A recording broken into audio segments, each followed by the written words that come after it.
Hello there everybody and welcome back to yet another video, and as you've seen from the title, this is the work that I've done to a Hornby 6-wheeled coach. Now you might be thinking, your channel name is Heapton Colliery Model Railway, why do you need a coach? And that is because some collieries did have coaches.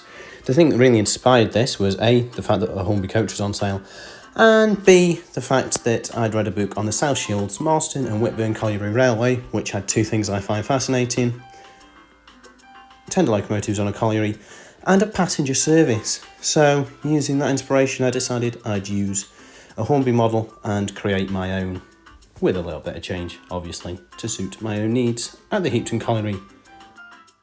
It just involves a lot of weathering. Starting off with this WWS weathering powder, and again another layer of WWS weathering powder, which was then wiped off and hairsprayed in place. This has been done at the same time as my last project video, which is a 4Ds Foundation 009 loco. If you're interested in that, check the link in the description and maybe on the end screen to find it.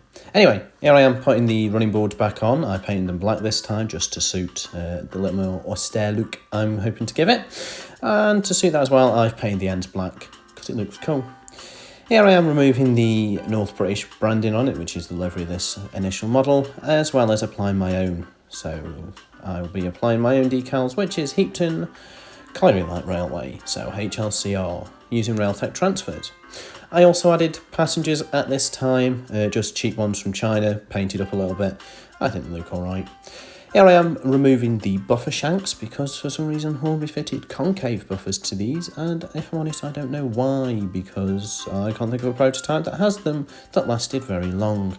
Well, it means us as modelers can trim them off and replace them, which is what I did, and I replaced them with white metal ones from the North Staffordshire Railway, which is the railway that would have run to Heapton in my own fictional world. Here I am just detailing them up, painting them in a little bit. Looking good, I think. The North Staffs has got quite elegant little buffers in my opinion. But then I would be biased because it was where I grew up. Anyway, here I am detailing the sides using black acrylic to start with, just trying to get an initial layer of weathering on. A little bit of streaking. I like to start with black because then anything you add from there is a lighter tone, such as this, which is a rail match roof dirt or weathered black, I can't quite remember, but basically it was applied in the same manner just to try and apply streaking to the sides of the model, and again make it look a little bit more aged. They did a little bit on the ends as well. And here it is with roof dirt or weathered grey, whichever one it wasn't before. And here it is just being applied to the sides and now to the bottom. Basically I try and use those two shades in acrylic black just to add a bit of tonal variation. That's answering a question I've had on Instagram a couple of times: why do we use more than one weathering tone? I think it just adds a little bit more life to the model and a little bit more value. It makes it look a little bit older, if I'm honest. As you can see here, which is the finished model sat outside of my slightly crummy yard.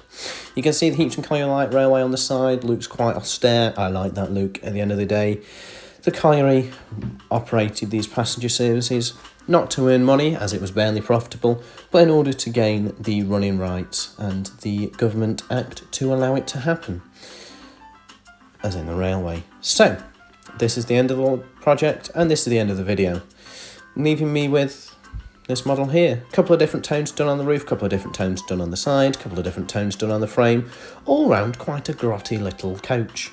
Not one that I'd like to go in, but at the end of the day, if it's your only way of getting into town, you're going to use it, which is kind of what happened with the South Shields, Marston, Whitburn Colliery Railways wagons. And as mentioned at the start of the video, that was the main catalyst for this video and this project. So if you've liked it, let me know in the comment section below. If you didn't, again, let me know if there's any way I can improve the modelling, such as maybe straightening up the buffers, which I've only just seen. Again, let me know in the comment section below. If you're still around and you want to follow me on Instagram, it's at Heapton Colliery, where I quite often post updates about projects I've done, as well as when I'm at Ribble Steam, which is the preserved railway I volunteer at in the museum. So if you're there, let me know, and I'm sure I can take you on a little tour. Anyway, thank you ever so much for watching this slightly rushed video. I shall see you in the next one. Au revoir.